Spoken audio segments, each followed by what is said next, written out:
மருதமுனை பிரதான வீதியில் உள்ள பிரபல வர்த்தக நிலையம் உடைக்கப்பட்டு அங்கிருந்த பெறுமதியான பொருட்களும் பணமும் களவாடப்பட்டுள்ளதாக பெரியநிலாவணை போலீசில் முறைப்பாடு செய்யப்பட்டுள்ளது.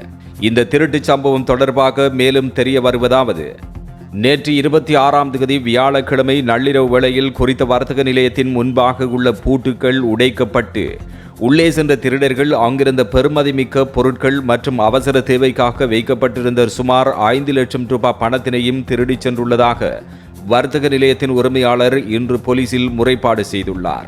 இதனை அடுத்து ஸ்தலத்துக்கு விரைந்த பெரியநிலாவணை போலீஸ் நிலைய பொறுப்பதிகாரி JSK வீரசிங்க தலைமையிலான போலீசார் சம்பவம் தொடர்பில் மேலதிக விசாரணைகளை மேற்கொண்டு வருகின்றனர். இந்த நிலையில் இன்று குறித்த வர்த்தக நிலையத்துக்கு வருகை தந்த அம்பாறை மாவட்ட விசேட குற்றத்தடுப்பு பிரிவு தடயவியல் போலீசார் மேலதிக விசாரணைகளை மேற்கொண்டதோடு குற்றவியல் தடயங்கள் தொடர்பிலும் பல்வேறு தகவல்களை பெற்றுள்ளனர்.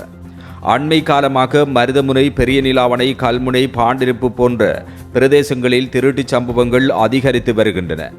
இது தொடர்பில் பொதுமக்கள் தேவையான முன்னெச்சரிக்கை நடவடிக்கைகளையும் பாதுகாப்பான செயற்பாடுகளையும் முன்னெடுப்பதோடு போலீசாருக்கு தேவையான ஒத்துழைப்புகளையும் வழங்க வேண்டும் என்றும் போலீசார் பொதுமக்களை கேட்டுள்ளனர்.